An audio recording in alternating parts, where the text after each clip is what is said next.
Assalamualaikum warahmatullahi wabarakatuh. Perkenalkan, nama saya Riyadhatul Jannah. Saya mahasiswa Universitas Terbuka Unit Pembelajaran Jarak Jauh di Kabupaten Kediri. Saya mengambil program pendidikan kewarganegaraan. Nomor induk mahasiswa saya adalah 054945318. Di sini saya akan memaparkan tentang program tentang mata kuliah yang saya ambil, yaitu inovasi pembelajaran. Yang mana di tugas ketiga ini saya mendapatkan tugas untuk memaparkan video tentang Automated Online Proctoring, yakni lebih disingkat AOP di Universitas Terbuka.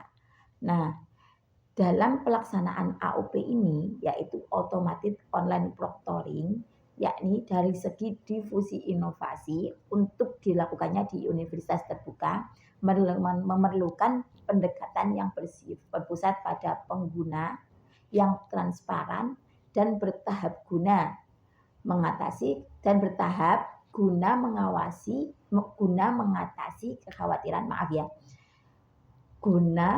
mengatasi kekhawatiran privasi serta kepercayaan sivitas akademika. Jadi, strategi difusi inovasi Automated Online Proctoring ini di Universitas Terbuka untuk pelaksanaan ujian. Nah, jadi ketika kita di Universitas Terbuka melaksanakan pembelajaran jarak jauh, yang mana pembelajaran mandiri dilakukan dengan cara belajar setiap waktu dan fleksibel dan tidak dituntut oleh kapanpun waktu itu, dan kita tetap bisa belajar meskipun di malam hari, pagi hari, dan di waktu senggang kita. Nah, di sini Universitas Terbuka ditawarkan dengan adanya sistem Automated Online Proctoring. Jadi, di mana kalau biasanya kita di Universitas Terbuka ujiannya dengan bertatapan langsung, ada pengawasnya. Nah, di sini Universitas Terbuka diajak menggunakan ujian berbasis online, yang mana ujiannya bisa dilakukan dimanapun tempatnya dan juga kapanpun waktunya. Nah, analisis komprehensif dan rancangan strategi difusi inovasi, nah, memerlukan laporan yang strategis, yakni analisis dan perancangan difusi inovasi itu harus ada laporan yang strategis. Yang pertama ada identifikasi dan analisis karakter inovasi menurut Everett Rogers. Yakni menurut Everett Rogers pada tahun 2003 itu ada lima tentang identifikasi dan analisis, yang mana Automated Online Proctoring yang bisa disingkat dengan AOP dikategorikan sebagai inovasi. Karena apa? Mengubah paradigma pengawasan ujian konvensional menjadi digital dan mandiri menggunakan kecerdasan buatan yang lebih kita kenal dengan AI. Nah, analisis Rogers ini berkaitan dengan 5 karakteristik, yaitu yang pertama tentang relative advantage, yakni keuntungan relatif. Yang kedua tentang complexity, yaitu kompleksibility tentang kesesuaian. Yang ketiga tentang complexity, kerumitan. Yang keempat tentang triability, kemampuan uji coba. Yang kelima tentang observability, yaitu dapat diamati. Nah, pertama-tama saya akan menjelaskan tentang satu persatu analisis inovasi yang dipaparkan oleh Everett Rogers untuk dilakukan di Universitas Terbuka. Yang pertama, relative advantage, yakni keuntungan relatif. Nah, AOP, Automated Online Proctoring ini memberikan efisiensi tinggi bagi institusi berskala mega universitas seperti Universitas Terbuka. Memungkinkan ujian dilakukan fleksibel di mana saja tanpa mengorbankan kredibilitas akademis. Ini menekan biaya logistik pengawasan tatap muka. Jadi, karena universitas terbuka ini di mana-mana dan juga mahasiswanya berada di ujung Sabang sampai Merauke, jadi memungkinkan untuk memudahkan semua mahasiswanya dalam ujian dan juga meminimalisir biaya untuk adanya pengawas yang datang. Nah, karena bahwasanya ketika ada pengawas yang datang saat ujian berarti menambah biaya juga untuk pengawasannya dan juga untuk alat-alatnya ketika dilakukan secara offline. Tapi kalau dilakukan dengan online, ketika ujian dilakukan dengan online, mahasiswa lebih mudah mengakses dimanapun tempatnya dan juga tidak perlu pengawas yang harus mengawasi 24 jam. Tapi pengawasan bisa dilakukan dengan kecerdasan buatan. Nah, yang kedua, compatibility, yaitu kesesuaian. Nah, kesesuaian di sini, sistem ini harus disesuaikan dengan infrastruktur digital di universitas terbuka yang selama ini berbasis pendidikan terbuka dan jarak jauh. Nah, jika mahasiswa terbiasa belajar mandiri, sistem ini harus dirasa kompatibel dengan gaya belajar mereka, bukan menjadi beban tambahan. Nah, di universitas terbuka ini, mahasiswa bisa bebas belajar kapanpun dan juga dimanapun. Nah, begitu pula ketika ujian.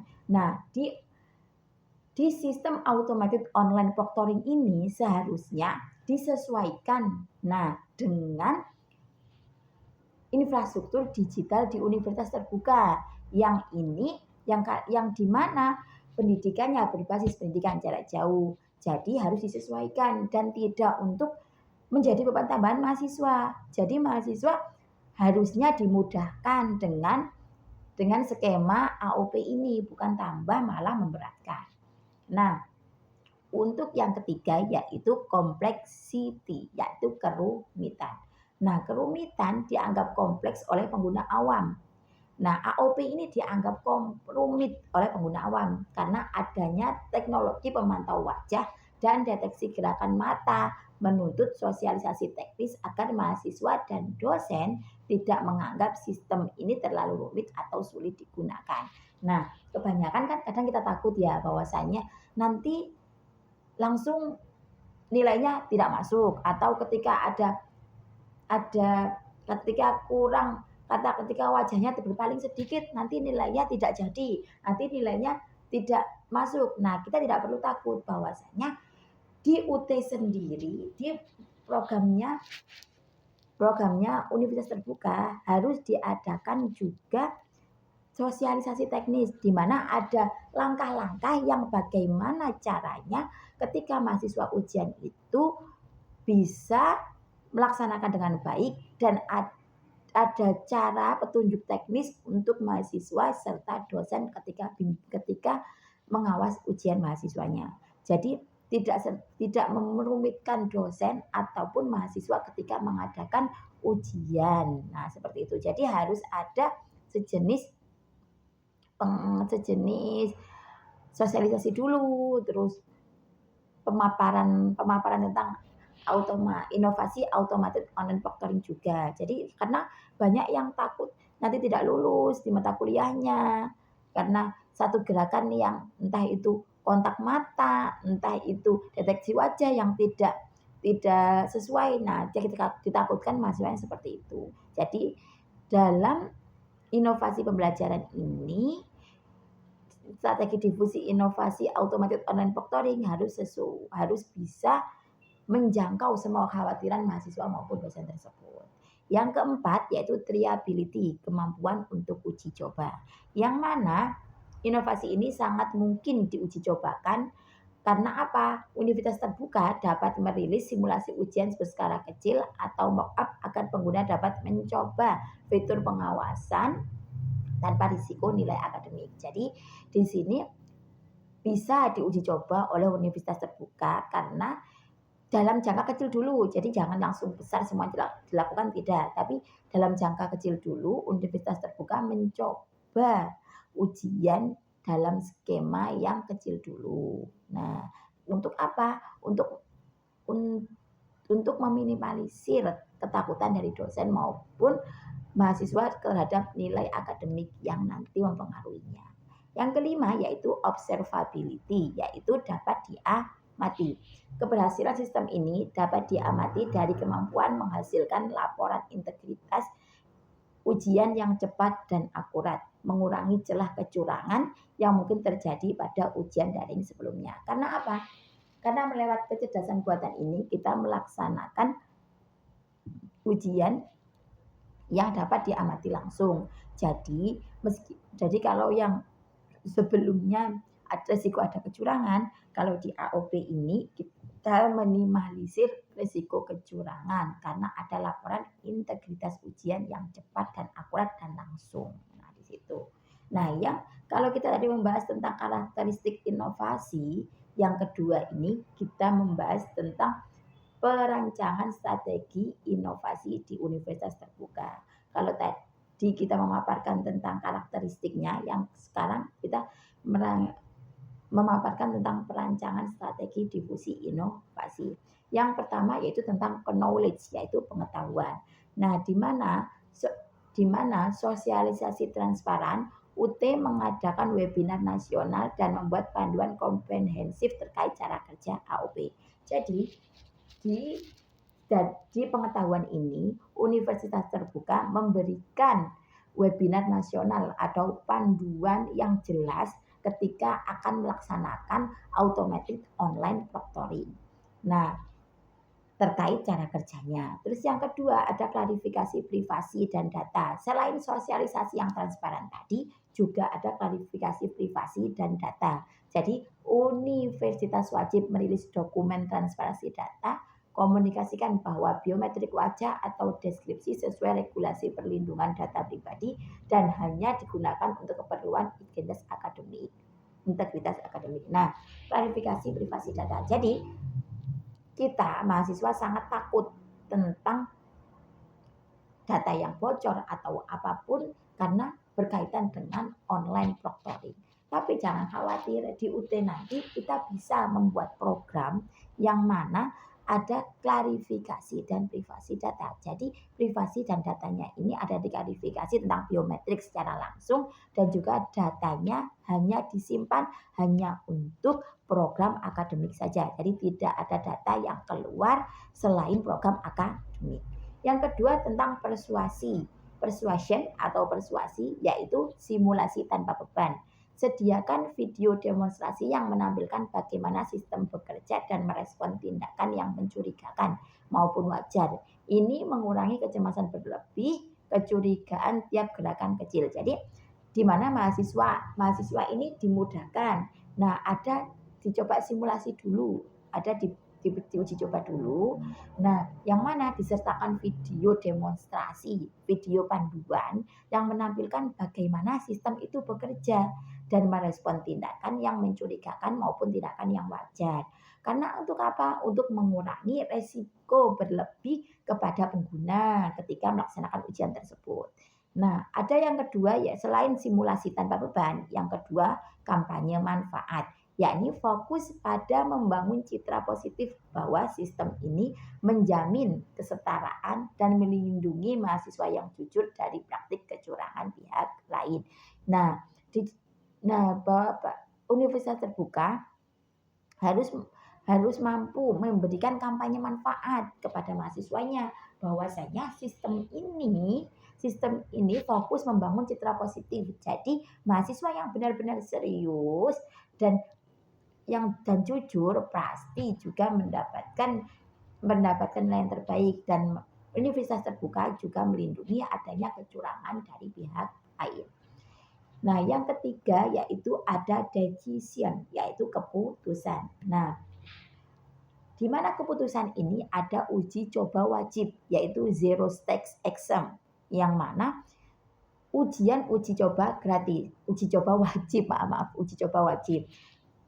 Berikan masa transisi di mana mahasiswa mengikuti gladi bersih atau latihan ujian menggunakan AOP tanpa bobot nilai. Zero stakes.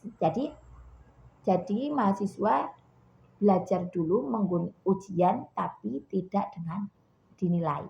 Nah, mahasiswa akan merasa lebih terkontrol sebelum benar-benar diuji pada ujian sesungguhnya. Jadi, di mana mahasiswa mencoba dulu ujian tapi dengan tidak mendapatkan nilai. Jadi, dibuat untuk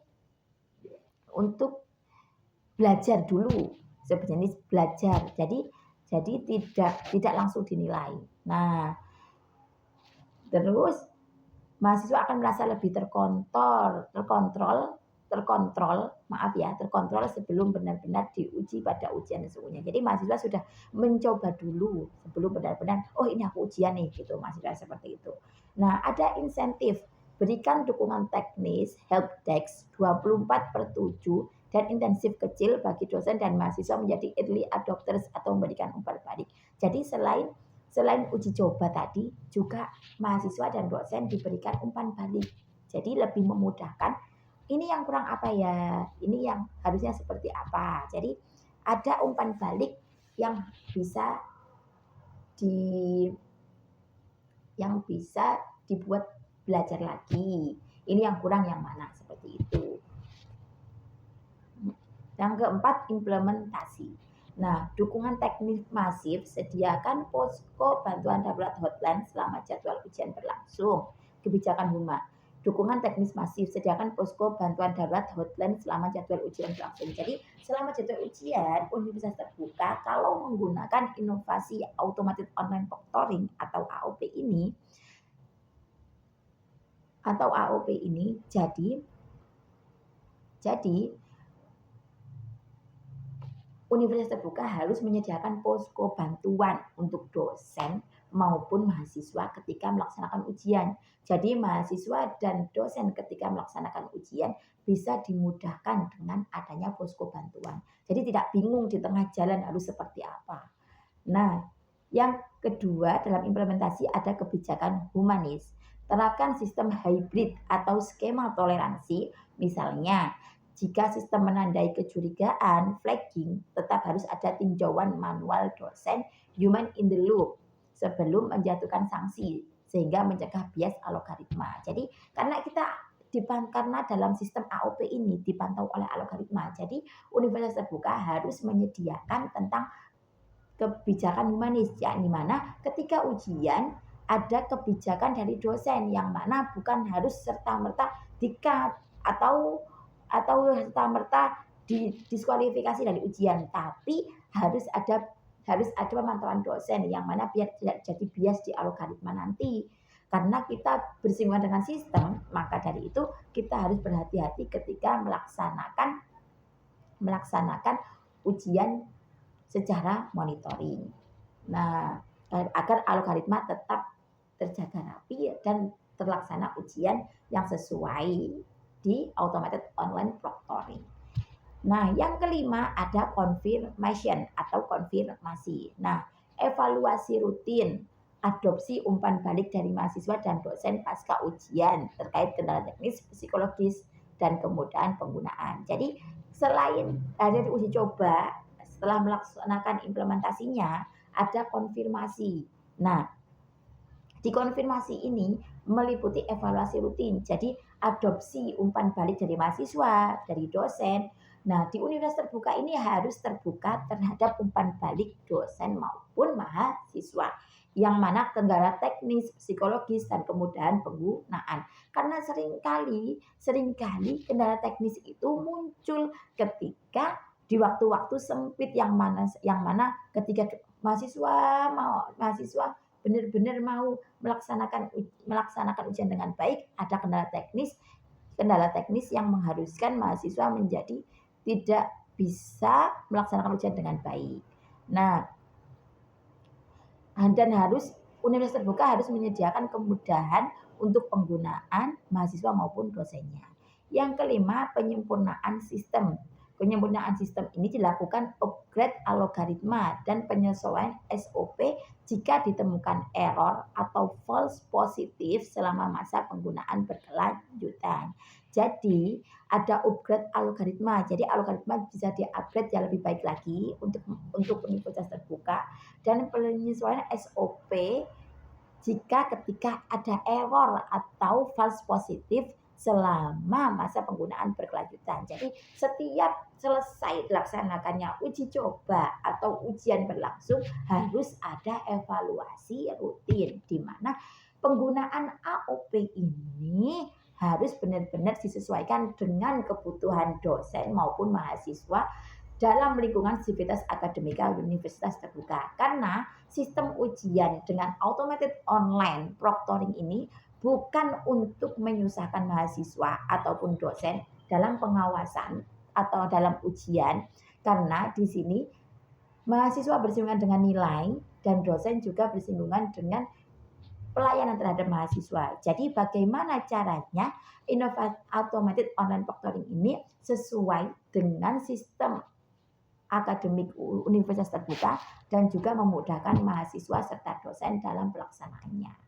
Sekian, terima kasih banyak. Semoga universitas terbuka bisa lebih lancar lagi dalam pelaksanaan online-nya dan juga dari dalam segi teknisi dan nilainya semoga menjadi yang lebih baik. Dan terima kasih banyak dalam pembelajaran, sisi pembelajaran, inovasi pembelajaran yang memberikan manfaat yang terbaik buat saya.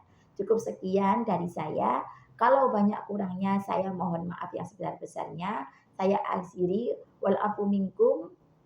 Assalamualaikum warahmatullahi wabarakatuh. Terima kasih banyak.